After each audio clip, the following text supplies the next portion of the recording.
In the heart of a quaint town, nestled among rolling hills and meandering streams, I grew up in a world far removed from the glitz and glamour of city life. Our small, weathered house, with its creaking wooden floors and windows offering views of sprawling fields, was a universe in itself. It was here, amidst the simplicity and warmth of family love, that my story began. My parents, though not affluent, were rich in kindness and wisdom. My father, a local carpenter, had hands that were roughened by years of labor, but gentle in touch, crafting not just furniture, but also instilling in me the values of hard work and humility. My mother, a schoolteacher, filled our home with books and stories, weaving tales that sparked my imagination and nurtured my dreams. Life in our small town was unhurried and unpretentious. Neighbors greeted each other with familiarity, and community events were the highlights of our social calendar. I cherished this life, finding joy in the small pleasures, the fresh scent of earth after rain, the rustling of leaves underfoot, and the chorus of birds at dawn. It was at the local library where I first encountered Mark. He was unlike anyone I had known, a visitor from the city, with an air of sophistication yet an unassuming nature. His family was well known in the business circles, their wealth and influence reaching far beyond the city's skyscrapers. But Mark, with his easy smile and genuine interest in my mundane tales, was a refreshing anomaly in that world. Our initial conversations were tentative, like two worlds cautiously orbiting each other. He spoke of city life, the fast pace, the endless opportunities, and the dazzling lights. I shared stories of my town, the annual harvest festival, the serene walks by the stream, and the close-knit community. In those early days, we would often meet at the old park bench by the lake, our conversations stretching for hours. The lake, with its placid waters reflecting the changing hues of the sky, bore witness to our growing connection, an invisible thread weaving our disparate worlds into one. "Anna," Mark said to me one evening, his voice tinged with a vulnerability I had not seen before. "I have always been surrounded by people who care more about wealth and status. But with you, I found a serenity that I didn't know existed. You've shown me a different way of life, one that's genuine and full of warmth." His words stirred something deep within me. "Mark, where we come from doesn't define us. It's who we are when we're together that matters. You've brought a new perspective into my life, opening my eyes to dreams I never dared to have." As our relationship deepened, Mark confided in me about his family, particularly his mother, a woman of elegance but stringent expectations. He spoke of her with respect, yet there was an underlying concern in his words. "She has her own ideas about who I should be with. I'm just worried about how she'll react to, well, to us." I reached out, taking his hand in mine, feeling the slight tremor. "We'll face that together," I assured him. "Love isn't about backgrounds or expectations. It's about two people who choose each other against all odds." The day Mark proposed was as unassuming as our love. No grand gestures, just a heartfelt promise of a life together. As I looked into his eyes, brimming with hope and love, I knew this was just the beginning. The evening I was set to meet Mark's family, my nerves were on edge. The grandeur of their mansion loomed large as we approached, a stark reminder of the different worlds Mark and I came from. Mark held my hand, giving me a reassuring look. "Just be yourself, Anna. That's all you need to be." I smiled weakly, trying to quell the rising anxiety. "I just hope your mom doesn't think I'm out of place." Mark sighed, a hint of concern in his eyes. "Mom can be a bit much. Just remember, I'm here with you." As we entered the opulent dining room, Mark's mother, Marion, a statuesque woman with an air of austerity, greeted us. Her eyes quickly took me in, a flicker of disapproval passing over her face. "So, this is the young lady who's captured my son's heart.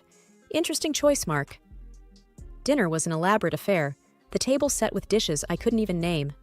Mark's mother, ever the gracious host, offered me a plate with a sly smile. "I suppose these dishes might be a bit too sophisticated for your taste, Anna. We can get something simpler if you'd prefer." I felt a flush of embarrassment, but managed a polite decline. "No, thank you. I'm always eager to try new things." As the evening progressed, her comments grew more pointed. She eyed my dress, a simple but neat outfit I had thought was appropriate. "Is that what passes for evening wear in your town? It must be challenging to find good clothes on a modest budget." Mark jumped in, trying to steer the conversation elsewhere, but his mother was unrelenting. "Tell me, Anna, what do your parents do? It's always fascinating to learn about different walks of life." I answered, feeling the weight of her judgment. My father is a carpenter, and my mother is a schoolteacher." "Oh, how quaint," she replied, her voice dripping with condescendence. "Hardworking people, I'm sure, but I suppose they couldn't offer you much in the way of a financial head start." The meal continued with her taking jabs at my small-town upbringing, my parents' humble occupations, and even my salary, which she had somehow learned about. Each comment was veiled in politeness, but sharp enough to cut. Mark was visibly uncomfortable, his attempts at defending me only seeming to amuse her more. As we left, Mark's father, Daniel, pulled me aside, offering a kind smile. "Anna, you handled yourself well. Don't let her get to you. She'll come around." In the car, Mark apologized profusely. "I'm so sorry, Anna. I didn't think she'd be this harsh." I sighed, a mix of hurt and determination in my voice. "It's okay, Mark. I knew it wouldn't be easy, but I love you, and that's what matters." That night, as I lay in bed, the sting of his mother's words lingered. But beneath the hurt, a resolve was building. This was more than just about fitting in. It was a test of our love and my strength, and I was ready to face it head on. As the wedding day approached, the air was thick with excitement and, unfortunately, growing tension. Marion, who had taken it upon herself to oversee the preparations, seemed to find a peculiar pleasure in belittling my ideas and choices at every turn. One afternoon, while discussing the wedding plans with Mark and his mother, the topic of the wedding dress came up. I had chosen a simple yet elegant gown that I felt reflected my personality. Mark's mother, however, had other ideas. "That dress, Anna? It's so plain. Don't you want to make a statement on your big day? After all, you're marrying into the family," she said, her voice laced with a patronizing tone. Mark squeezed my hand under the table, giving me a supportive look. "Mom, Anna looks beautiful in that dress. It's her choice, and it's perfect." But his mother was relentless. "Oh, Mark, let's be realistic. This is a high-profile event. People expect a certain standard. Anna, dear, you should consider something more fitting of our family's status." I tried to keep my voice steady, though I felt a sting at her words. "I appreciate your concern, but I really love my dress. It's special to me." Her response was a dismissive wave. "Well, it's your day, I suppose. But remember, it's not just about you. It's about how you represent us, too." As the days went by, her comments became more frequent and cutting. Marion criticized the flower arrangements, the menu choices, even the invitations. Each remark was a subtle dig at my background and my inability to meet her lofty standards. Mark and I had many conversations about this, often late into the night. "I can't believe she's being so difficult," Mark would say, frustration evident in his voice. "I wish she could just see how amazing you are, how you make me happy." I would lie there, feeling his arms around me, a mix of love and sorrow in my heart. I knew it wouldn't be easy, marrying into your family, but I didn't expect it to be this hard.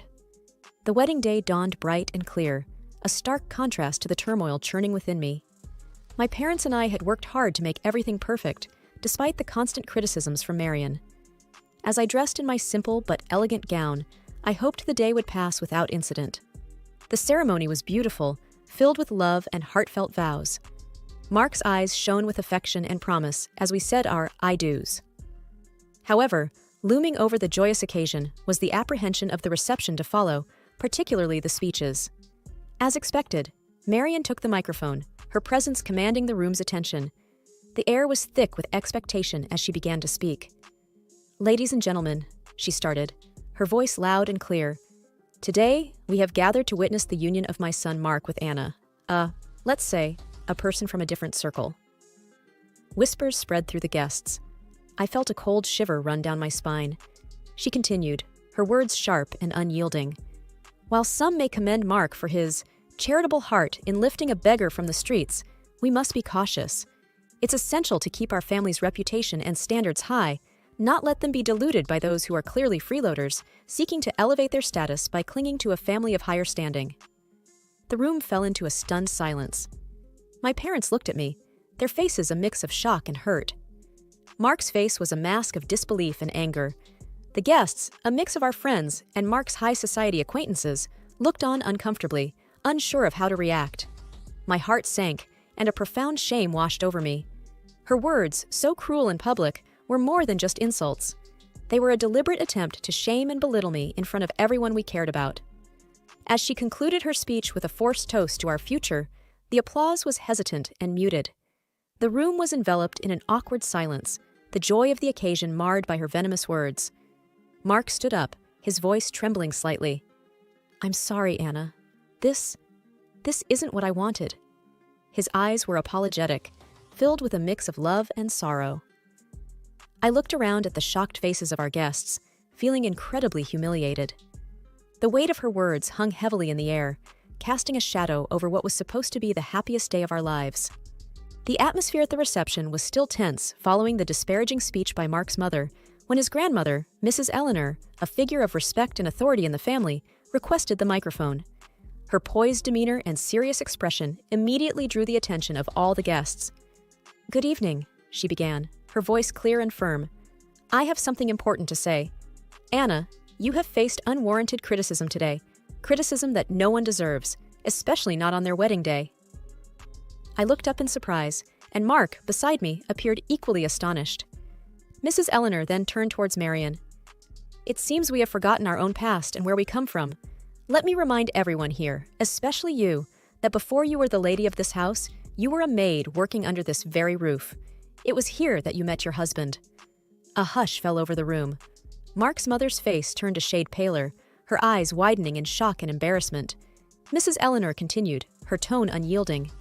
"So, for a former maid to stand here and scorn someone for their humble beginnings and modest means is not only ironic, but deeply hypocritical." I could hardly believe what I was hearing. The room was engulfed in a stunned silence, every guest hanging on to Mrs. Eleanor's every word. You, who rose from poverty, should be the last person to judge or belittle another based on their background. We should be proud of Anna's integrity and strength, not deride her for it. The guests shifted uncomfortably, and whispers began to circulate. Marian sat motionless, the impact of Mrs. Eleanor's words evident on her face. "In this family, we value character over wealth, kindness over status. Anna exemplifies these values, and I am proud to welcome her into our family," Mrs. Eleanor concluded, her gaze softening as she looked at me. The room erupted into applause, a stark contrast to the earlier muted response. Marian sat there, completely humbled, her earlier arrogance replaced by a visible sense of shame. To be honest, I didn't feel sorry for her. Mark whispered to me, "I never expected Grandma to stand up for us like this." I squeezed his hand, feeling a mix of relief and gratitude. "She's amazing." The rest of the evening felt lighter, the air cleared by Mrs. Eleanor's candid defense. Guests approached with warm congratulations and sincere smiles. I felt that they were all on my side. It felt damn good. As we left the reception, hand in hand, I felt a renewed sense of confidence and belonging. Mrs. Eleanor's words had shifted the dynamics, breaking the insidious plan of a cruel and not the smartest woman. The days after the wedding were heavy with an unspoken tension that hung over Mark's family like a dense fog. It all came to a head during a family meeting at Mrs. Eleanor's house, where the air was thick with expectation and apprehension. As we gathered in the grand living room, Mrs. Eleanor began without preamble, her voice firm and unwavering. "What happened at the wedding cannot be overlooked. The way you spoke to Anna, it was disgraceful." She addressed Marian directly, her eyes sharp.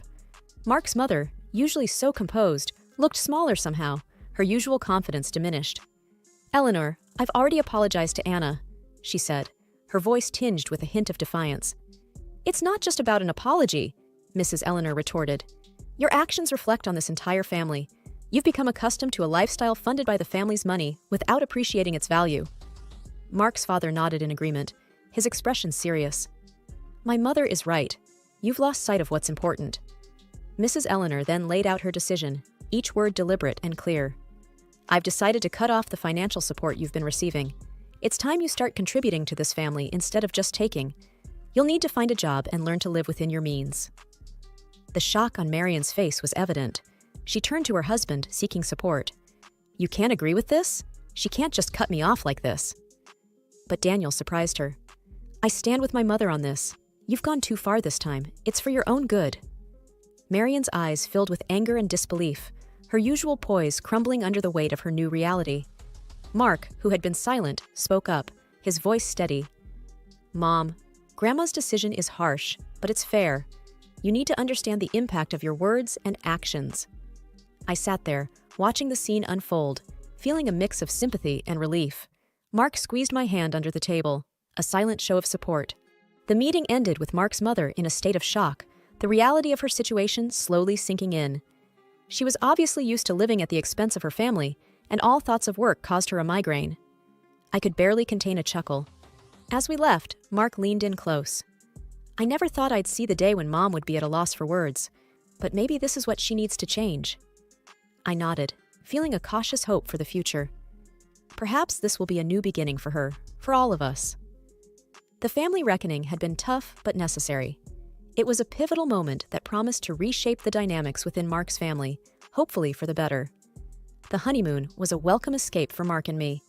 As we walked along the sandy beaches, the soothing sound of the waves provided a much-needed respite from the recent family turmoil. One evening, as we watched the sunset, Mark wrapped his arm around me. "I'm sorry our wedding turned into such a drama, Anna. I wish things had been different." I leaned into him, feeling the warmth of his embrace. "It's okay, Mark. It wasn't your fault. What matters is we're together now, away from all that stress." Mark sighed, looking out over the ocean. "Yeah, but when we go back, we'll have to face the reality of my mom's situation. It's going to be tough for her." I nodded, understanding his concern. Maybe this will be a chance for her to grow, to see things from a different perspective. We spent our days exploring and our nights talking about our future. The challenges we had faced seemed to strengthen our bond, reaffirming our love to each other. On our last night, as we packed our bags, Mark looked thoughtful. "You know, Anna, everything that happened, it made me realize how important you are to me. I can't imagine going through life with anyone else." I smiled, touched by his words. "I feel the same, Mark. We've been through a lot, but it's only made our relationship stronger. We can handle whatever comes our way as long as we're together." As we headed back home, I felt a sense of peace. The honeymoon had not only been a break from the chaos, but a time for us to solidify our bond, to prepare ourselves for the new chapter in our lives. We were returning to a changed reality, but we were doing it together, stronger and more united than ever. The future was uncertain, but I was ready to face it with Mark by my side. Coming back from our honeymoon, Mark and I were unsure of what awaited us at his family home.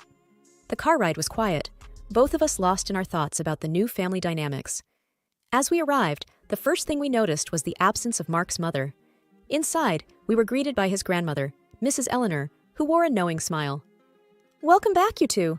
I suppose you're wondering about the changes here," she said, her tone light but with an undercurrent of seriousness.